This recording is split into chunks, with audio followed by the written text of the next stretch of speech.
Hey guys, welcome to the Liberal Hive Mind, a channel solely focused on exposing the abundant hypocrisy of the left. Holy crapola, excuse my French, but every week the massive red pill that my doctor keeps recommending continues to get bigger and bigger and bigger. Holy moly. I'm speaking of the red pill on this whole Ukraine-Russia situation. Like I said in the previous video covering this topic, my beliefs or the stance that I'm taking on this particular geopolitical issue continues to get further and further reinforced. Every time this friggin' Volodymyr Zelensky guy opens his damn face hole, my view of him gets lower and lower and lower. And the same thing with these globalist goons who seem hell-bent on starting World War III. You know, Donald Trump the other day said this: World War III has never been closer than it is right now. And it seems like hyperbolic rhetoric, and people laughed at Tim Pool all the time talking about World War III, or of course his constant warnings of the Civil War. But it really seems as though, pun intended, the intention here seems to keep poking the bear until total global chaos erupts. I don't get who that benefits, other than this elitist cabal who clearly has some sort of evil master plan. We're in the midst of a generational economic crisis. The last thing the world needs is economic stability. And these freaks, there's no other way to describe it. The things that they're saying, in my view, are getting absolutely indefensible. Look, I get emails all the time, I get Twitter messages, and I get YouTube comments. Everybody's a geopolitical expert, and every week someone's trying to lecture me as to why endless American taxpayer dollars being spent in Ukraine, further exacerbating this issue, is somehow justified. Man, I am just not seeing it. I get the emotional bait, this whole dynamic from back in the Cold War, Russia versus the United States. Vladimir Putin bad. I think a lot of Westerners, and especially a lot of Americans, are very susceptible to that kind of rhetoric. And the Democrats have done a hell of a job over the last 7 years, focusing on Russia, Russia, Russia, Russia. But I'm trying to look at this from a totally neutral perspective, and I'm still waiting on answers that these globalist goons who promote this war as being justified, and not only justified but necessary, I'm still waiting for them to answer those very simple questions. Let me show you guys exactly what I mean. I think these questions are fair. I think anybody who's looking at this from a neutral, fair perspective, and not just from a Western perspective, should be thinking about these questions and these ideas. I don't think it's Russian misinformation or Russian propaganda. Let me show you guys. We got some stuff to get into, so let's roll the tape. All right, folks, so let's first start off with justification.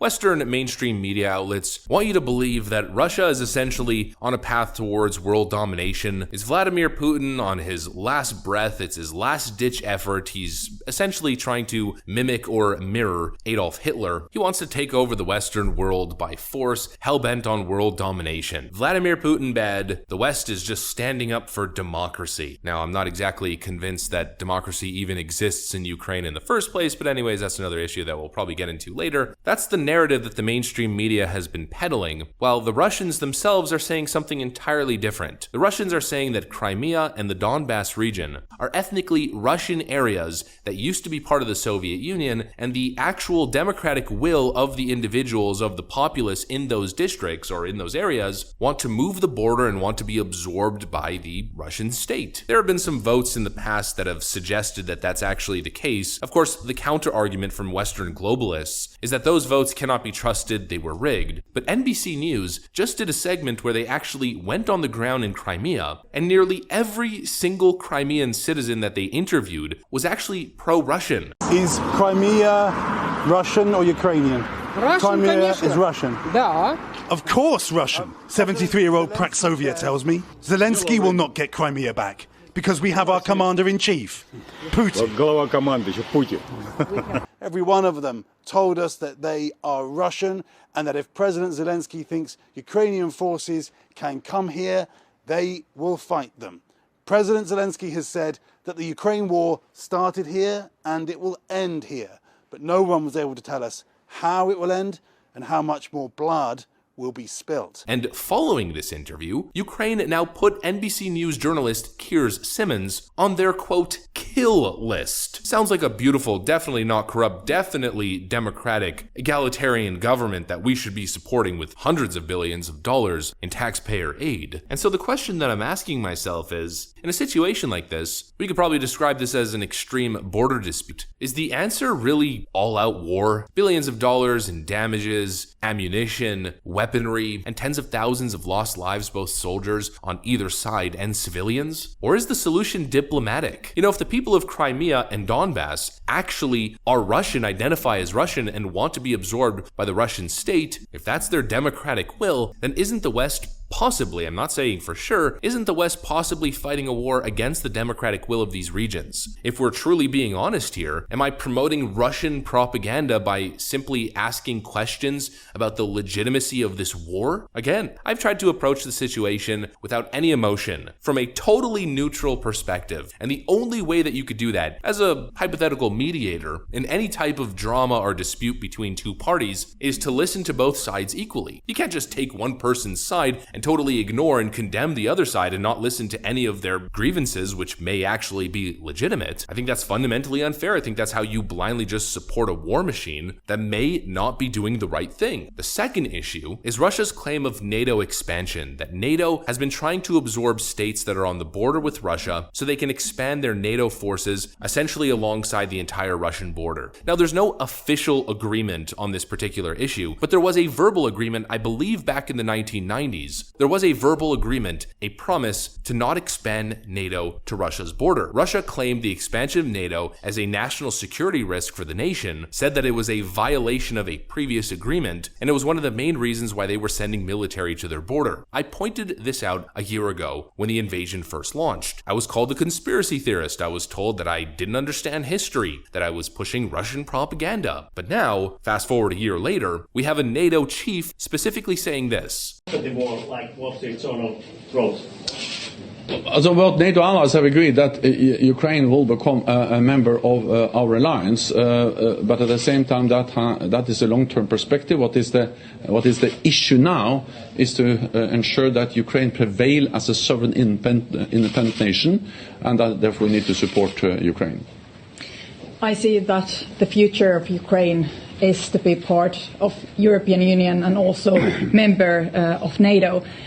We have taken many steps forward when it comes to military aid to Ukraine, and I'm very glad that we are now cooperating together much more closely to give Ukraine more heavy weapons. I think the discussion now, even though it's have taken some time, it's been very important concerning, for example, the Leopards. So countries are cooperating together more closely and more widely, and this is a very good thing. We have to support Ukraine as long as it takes. They are in fact now pushing for Ukraine to be a NATO member, essentially expanding NATO to the largest land border with Russia. That's not only an expansion of NATO, that is directly pouring fuel on the fire, essentially, in my view, trying to start World War III. I don't get what we are gaining by poking the bear and making the world less stable and less safe, by essentially getting us closer to the threat of World War III, our possible nuclear Armageddon worst case scenario. I mean, what are we even battling for? Is the battle for Crimea even legitimate to begin with? Is it even possible? I mean, MSNBC is now reporting, or at least they're conceding, that Zelensky's goal of retaking Crimea is unrealistic and dangerous. President Zelensky vowed on Sunday to take back Crimea. How realistic is that? The people there whom you spoke to view themselves as Russian. That's right. From those people that we spoke to, it seemed unrealistic. And the idea that NATO weapons might kind of land on this place, potentially kill Russian civilians, and that would be an escalation. But by the way, this is an enormous challenge.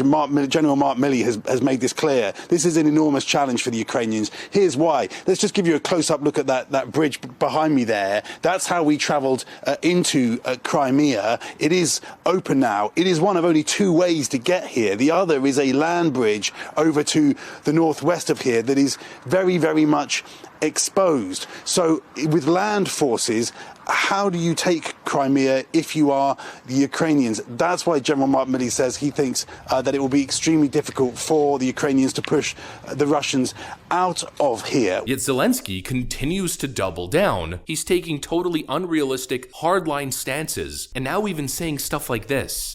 The U.S. will have to send their sons and daughters exactly the same way as we are sending their sons and daughters to war, and they will have to fight. because it's NATO that we're talking about, and they will be dying, God forbid, because it's a horrible thing. You know, fits right in line with what Lindsey Graham said a week ago. I like the structural path we're on here. As long as we help Ukraine with the weapons they need and the economic support, they will fight to the last person. So now it's not just Ukrainian lives that they want to sacrifice towards the goal of NATO expansion, it's now American lives. Oh, and I should probably add the context of the question, because of course it's important, it's relevant to the conversation, not just the snippet of what Volodymyr Zelensky said. He was responding to a question answering what happens if Ukraine loses this battle, and he took the fear-mongering route that then the United States would have no choice but to join the battle because NATO countries are next. I find this premise absolutely ridiculous. I think it's typical globalist propaganda, fear-mongering. I don't think Russia is hell-bent on world domination. I think they have an interest in one particular region, and the idea that Russia has the ability to take over the world, one NATO nation at a time, is completely ridiculous. I just don't get it. I don't get it. I feel like there's a diplomatic solution here, and the globalist Ukrainian side is trying to do everything in its power to avoid that. They want all-out war, and I just fundamentally cannot support that, and especially not for Ukraine. You know, the idea of Ukraine joining NATO to begin with, excuse me, but slow your damn roll. First of all, no for world peace reasons, no for diplomatic reasons, and also I'm not even sure that Ukraine qualifies. Ukraine to me seems like an endlessly corrupt authoritarian regime. I don't believe it fits the standard to begin with, and the more time goes on, the more I am convinced that this entire chaotic ordeal is illegitimate and should not be supported to the extent that it is. The only thing that I support, it's what I've been saying for a year now, is for European nations, the United Kingdom, and the United States of America, and maybe I guess Justin Trudeau in Canada, although Canada is rather insignificant on the world stage, but anyways, I mean, little brother can be invited as well, for all of those nations to sit down with Vladimir Putin and the Russian oligarchs for them to find a diplomatic solution to this problem that respects the democratic will of the people of Crimea and the people of Donbass. I don't think that's Russian propaganda. I think it's frankly the only thing that makes sense, because clearly taunting a nuclear powerhouse like Russia is frankly idiotic. Idiotic beyond belief. That's my view. Like it or not, love it or hate it, that's what I gotta say based on the information that I have access to. Feel free to send me angry emails if you guys are on the side of Volodymyr Zelensky and sacrificing American lives for a petty border dispute. I'm not into it. That's what I got. Thanks for watching, and I'll see you on the next one.